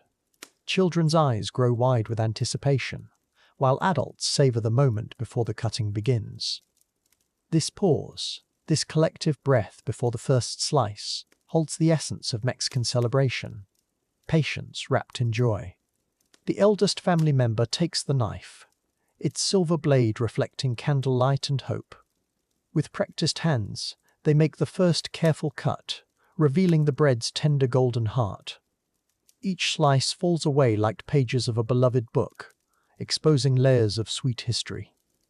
The aroma intensifies, yeast and sugar, orange zest and tradition, filling every corner of the room. Plates pass from hand to hand, each portion carrying equal possibility, equal chance for surprise. The cutting is ceremonial, deliberate, a ritual that transforms so. Children hold their slices like precious gifts, turning them slowly, searching for hidden treasures. Their small fingers probe the soft bread, hearts racing with possibility. Adults watch with knowing smiles, remembering their own childhood searches, their own moments of discovery or gentle disappointment. The room holds its breath, suspended between anticipation and revelation. Some find only sweetness, others clutch their portions with growing excitement. Each bite brings them closer to the moment of truth, when the tiny figurine might tumble onto their plate, crowning them with unexpected blessing and joyful responsibility. Then it happens. A small gasp, a flash of ceramic white against golden crumb. The finder holds up the tiny Jesus, no bigger than a thumbnail, their face illuminating with pure delight. The room erupts in gentle celebration, applause and cheers, kisses and embraces surrounding the lucky soul. Children dance around the winner, while grandparents nod with satisfaction, another year's blessing properly bestowed. The figurine passes from hand to hand, each person offering a wish, a blessing, a gentle prayer. This moment, brief as hummingbird wings, with the finding comes responsibility, sweet and cherished. The one who discovers baby Jesus must host the next gathering, Candlemas, on February 2nd, when tamales will fill tables and hearts. It is a beautiful burden, this promise to gather family once more, to continue the circle of celebration. The finder accepts with gracious laughter, already imagining masa and corn husks, steam rising from cooking pots, the joy of giving back what they have received. Tradition flows forward, like rivers finding the sea, carrying love from generation to generation. Around the table, stories unfold like flower petals. Grandparents share memories of Rosca's past, when ingredients were scarce but joy abundant, when families made do with simple pleasures and found them more than enough. Children listen with wide eyes, absorbing tales that will become their own memories someday. The bread continues to disappear, bite by sweet bite, each morsel carrying the taste of heritage, the flavor of belonging. Time moves slowly here, measured not in minutes but in moments, in laughter lines and gentle sighs. Hot chocolate steams in ceramic mugs, thick enough to coat spoons, sweet enough to satisfy the deepest winter longing. Cinnamon sticks bob like tiny logs in a fragrant brown sea, while foam creates clouds of comfort. Children dip their bread into the warm liquid, watching it soften into sweet perfection. Adults savor each sip, letting warmth spread through tired bones, through hearts made heavy by life's daily burdens. Here, in this moment, all troubles dissolve like sugar, leaving only sweetness, only the pure essence of being together, of being home. As evening approaches, the celebration takes on a gentle golden quality. Candles flicker on windowsills, casting dancing shadows on adobe walls. Guitar strings whisper soft melodies, folk songs that have serenaded Mexico for centuries. Voices join in harmony, not perfect, but perfect in their imperfection, in their genuine joy. The rosca shrinks to memory, leaving only crumbs and sticky fingers, satisfied smiles and full hearts. Outside, January cold presses against windows. But inside, warmth radiates from every corner. From every children curl against grandparents' shoulders, their energy finally spent, their hearts full of wonder. The day's excitement settles into contentment, like dust after dancing, like waves after storm. Adults linger over coffee, reluctant to break the spell of togetherness, to return to ordinary time. Conversations grow softer, more intimate, sharing hopes for the new year, dreams wrapped in whispered Spanish. The figurine sits safely in its finder's pocket, a tiny talisman of joy, a promise of future gatherings, of love that continues beyond. As families prepare to part, embraces linger longer than usual. Kisses on both cheeks carry extra tenderness, knowing this gathering marks an ending, the close of Christmas season, the final note of holiday song. Children receive small gifts, coins or candy, tokens of love to carry home. Grandmothers press wrapped leftovers into willing hands, ensuring the feast continues in distant kitchens. Cars warm up in driveways, exhaust visible in cold air, while hearts remain warm with shared memory, with the knowledge that love transcends distance, time. In quiet homes across Mexico, the day's sweetness settles into memory. Dishes rest in sinks, testament to abundance shared, to love made manifest in bread and chocolate. The taste of rosca lingers on tongues, cinnamon and hope, tradition and joy blended into one perfect flavor. Children drift toward sleep, clutching small treasures, their dreams filled with golden bread and ceramic blessings. Parents tidy kitchens, their movements slow with satisfaction, their hearts full of the day's simple perfection. Of celebration done right, of family bonds renewed and strengthened. The Christmas season closes gently in Mexico, not with fanfare but with whispers, with the soft sound of contentment settling over sleeping households. January nights grow quiet, stars bright above desert and mountain, above cities where families have shared the final sweetness of holiday tradition. Yet this ending hints at new beginnings, for across the Pacific, in islands where warm breezes carry different songs, another celebration awaits. The Philippines beckons, where our journey will find its own sweet conclusion, where new traditions will unfold like tropical flowers, completing our circle of global Christmas joy. Chapter 13. Farewell to Festivities. Philippines Sinulog Fiesta. As January dawns across the Philippines, the Christmas spirit finds one final burst of celebration. In the heart of Cebu City, nearly a month after the Christ child's birth, millions gather to honor the Santo Niño, the beloved baby Jesus. The Sinulog festival awakens, a vibrant farewell to the season of light, where faith dances through the streets in joyous procession. The word Sinulog flows like water, derived from the Cebuano term sulog, meaning current or flow. Like the gentle Pahina River that once blessed this land, the festival moves in rhythmic waves. Ancient and modern merge seamlessly, as pre-colonial traditions embrace Christian devotion. The dance itself mirrors water's movement, flowing forward and backward, a sacred choreography that has pulsed through Filipino hearts for centuries. Dawn breaks softly over Cebu, casting golden light upon the Basilica del Santo Niño. Pilgrims have traveled from across the archipelago, their prayers whispered in Tagalog, Cebuano, and countless dialects.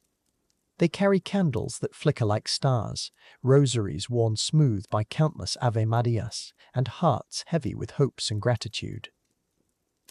The air hums with quiet devotion, as faithful souls prepare for the grandest celebration of the year. Inside the ancient basilica, The original Santo Neo statue rests in reverent silence.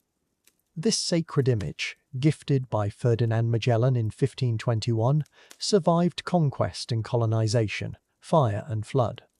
Devotees approach with trembling hands, touching the glass case that protects their beloved child king. Their whispered prayers rise like incense, carrying centuries of faith, hope, and unshakable trust in divine providence. As morning mass concludes, the transformation begins. Streets that moments before held only quiet reverence now pulse with anticipation. Vendors arrange colorful banners, musicians tune their instruments, and dancers adjust their vibrant costumes. The sacred and celebratory intertwine, for in Filipino culture, joy and worship are not separate, but flowing parts of the same beautiful river of faith. The first drum beats echo through Cebu's narrow streets, a heartbeat that calls the city to dance.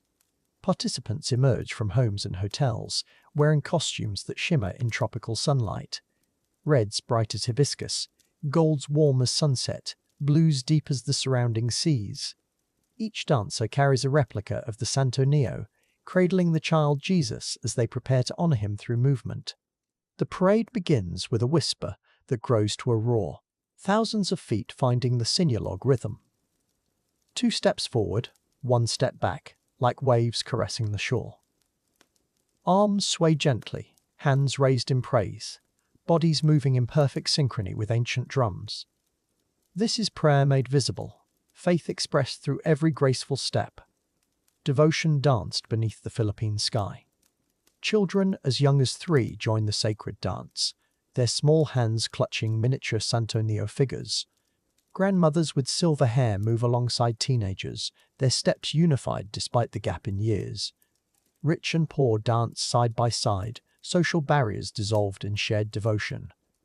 The sinuolog creates one family, bound not by blood but by unwavering faith in the Christ child. The procession flows like a living river through Cebu's heart, past Spanish colonial churches, modern shopping centers, and humble sari-sari stores. Balconies overflow with flower petals, windows frame smiling faces, rooftops host families sharing simple meals. The entire city becomes a cathedral, every street an aisle, every corner a shrine to celebration and faith. Musicians keep the sacred rhythm alive, drums handcrafted from carabao hide, brass instruments gleaming in tropical light, bamboo flutes singing melodies passed down through generations. The music isn't performed but lived, each note carrying prayers, each beat echoing heartbeats, each melody weaving stories of struggle, survival, and unshakable hope in divine love. As afternoon heat intensifies, the dancers continue their devoted steps. Sweat mingles with tears of joy, fatigue transforms into spiritual energy, and physical exhaustion becomes offerings of love. This is sacrifice made beautiful, endurance transformed into worship, human limitation transcended through divine connection. Every tired step honors the Santo Neo, every labored breath whispers gratitude. Street food vendors line the parade route, offering traditional delicacies to hungry pilgrims. Lumpia fresh from sizzling oil, halo with purple ube ice cream, fresh buko juice served in coconut shells. Strangers become friends over shared meals, laughter mingles with prayers, and the feast becomes communion. Food nourishes bodies, but community feeds souls. As evening approaches, thousands of candles begin to flicker. The formal parade gives way to quieter procession. Voices join in ancient hymns, and the festival's energy shifts from celebration to contemplation. The Santo Neo statue emerges for its final journey, carried on a decorated carriage, surrounded by a sea of faithful hands reaching out in blessing.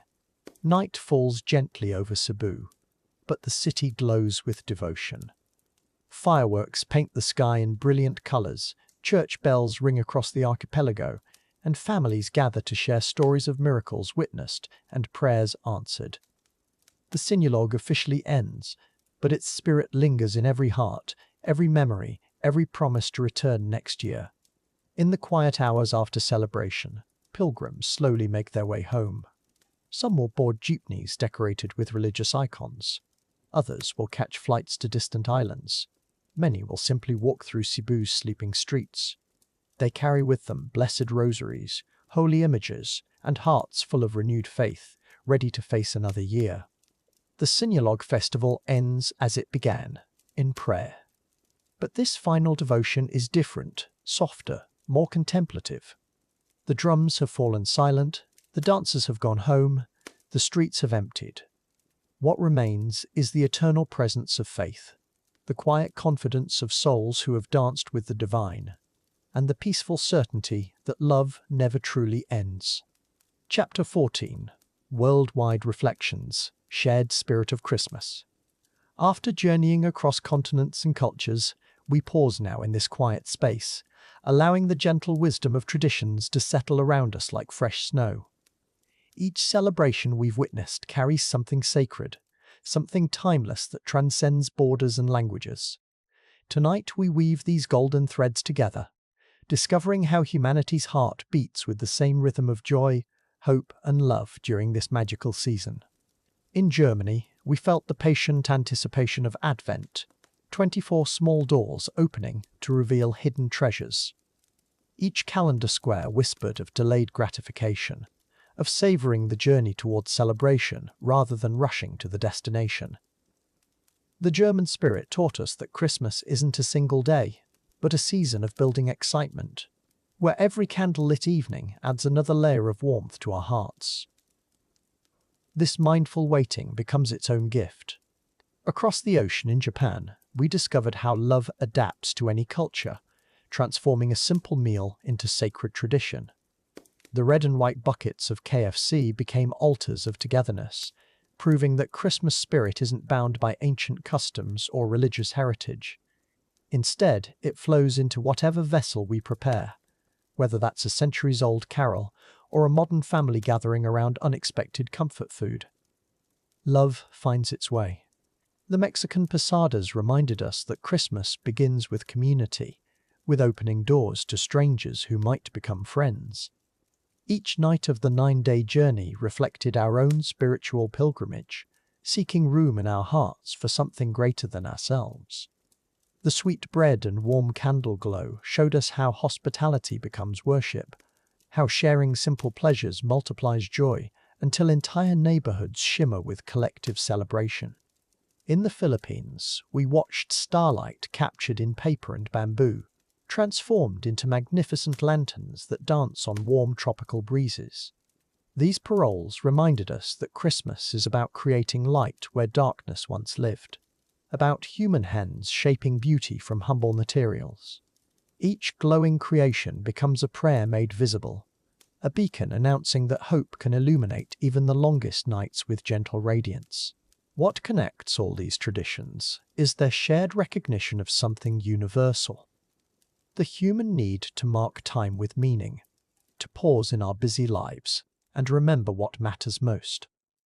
Whether we're lighting Advent candles or hanging paper stars, sharing fried chicken or breaking sweetbread, we're participating in the same ancient ritual of creating sacred space within ordinary time. Each culture we've visited understands that Christmas magic isn't manufactured. It's cultivated through intentional acts of love and connection. The German grandmother carefully filling Advent calendar pockets, the Japanese family choosing their Christmas feast together, the Mexican children practicing their posada songs, the Filipino artisan weaving light into geometric patterns. All are creating something holy. These traditions remind us that celebration doesn't require perfection or abundance, only presence and gratitude. The simplest elements become profound when touched by love: flour transformed into special bread, paper shaped into glowing art, ordinary doors opened in extraordinary welcome. Christmas spirit lives not in grand gestures, but in the quiet intention to make something beautiful for those we cherish. Around the world, we've seen how Christmas becomes a lens that focuses our attention on what truly nourishes the human spirit: connection over isolation, generosity over greed, patience over haste, light over darkness. Each tradition offers its own pathway to these universal truths, like different languages speaking the same essential poetry of love and hope and wonder. The beauty lies not in choosing the best tradition, but in recognizing how each one illuminates a different facet of the same precious gem. German mindfulness, Japanese adaptability, Mexican hospitality, Filipino creativity, all reflect aspects of our shared humanity that Christmas somehow awakens, inviting us to be more patient, more welcoming, more imaginative, more present to the sacred in everyday moments. As we reflect on this global tapestry of celebration, we begin to understand that Christmas isn't about finding the right way to observe, but about finding our way back to each other. Every culture's unique expression becomes a gift to the rest of us, expanding our understanding of how love can be shared, how joy can be multiplied, how ordinary moments can be transformed into memory and meaning.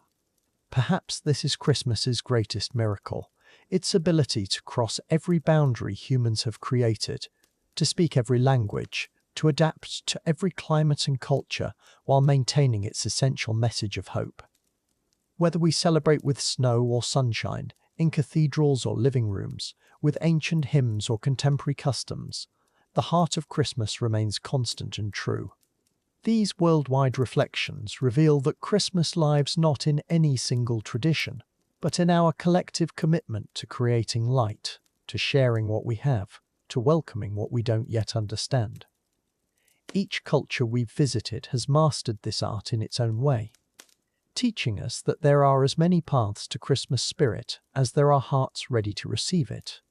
Tonight, as we prepare to complete our global journey, we carry with us the wisdom of every tradition we've encountered. The German patience that savors anticipation, the Japanese creativity that adapts with love, the Mexican generosity that opens every door, the Filipino artistry that transforms simple materials into wonder. All of these gifts now live within our own celebration of Christmas. In this quiet moment of reflection, surrounded by the gentle echoes of carols and laughter from around the world, we understand that we've been part of something much larger than ourselves. Every tradition we've witnessed is part of humanity's ongoing conversation with hope, each culture adding its voice to the chorus that sings Christmas into being year after year.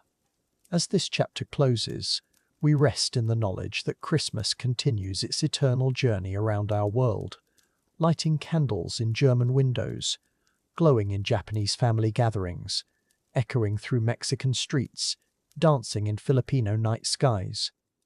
And somewhere in this beautiful tapestry, our own celebration finds its place, adding one more thread of love to the endless, warming quilt of Christmas spirit. Chapter 15. Silent Night, Peaceful Night, Christmas Lights Out. As midnight approaches across the globe, the world begins to settle into gentle slumber. The celebrations have reached their peak, laughter has echoed through homes, gifts have been unwrapped with wonder. Now, as the final hours of Christmas Day fade away, a beautiful quietude descends upon every continent, every culture, every heart that has shared in this magical season of joy. In a small German village, the last Advent candle flickers in a frosted window. Its warm glow has guided this family through 4 weeks of anticipation, through the scent of cinnamon and pine, through the gentle countdown to Christmas morning.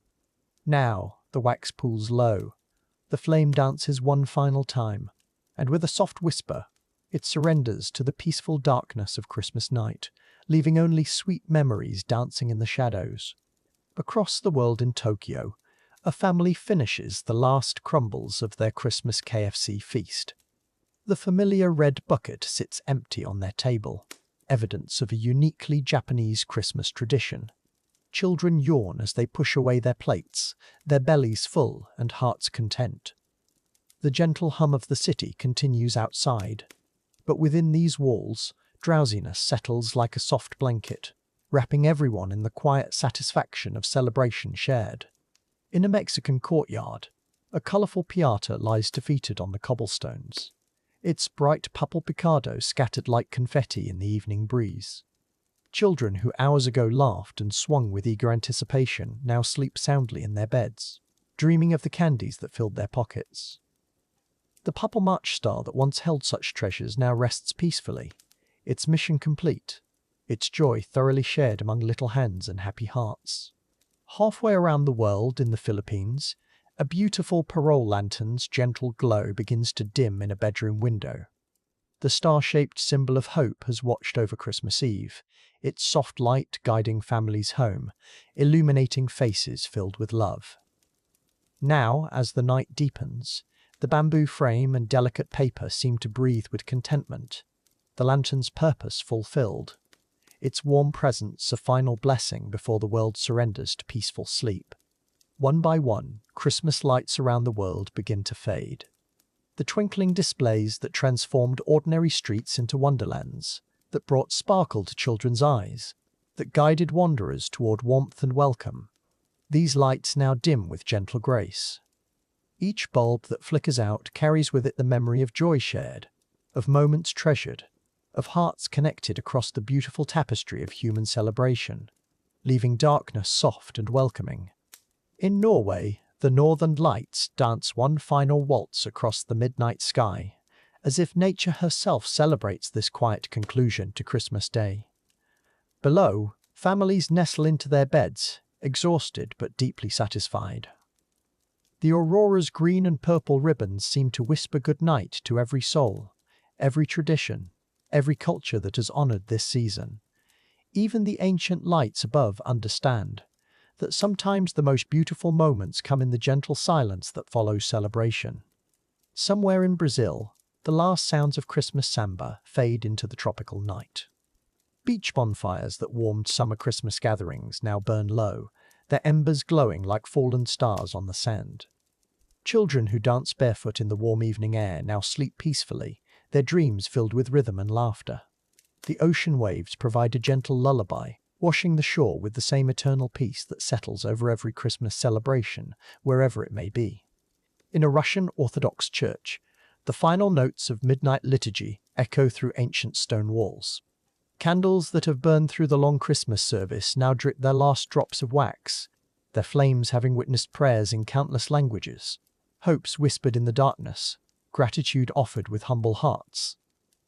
As worshippers make their way into the snowy night, even these sacred flames seem ready for rest, their holy duty complete, their light living on in every blessed soul.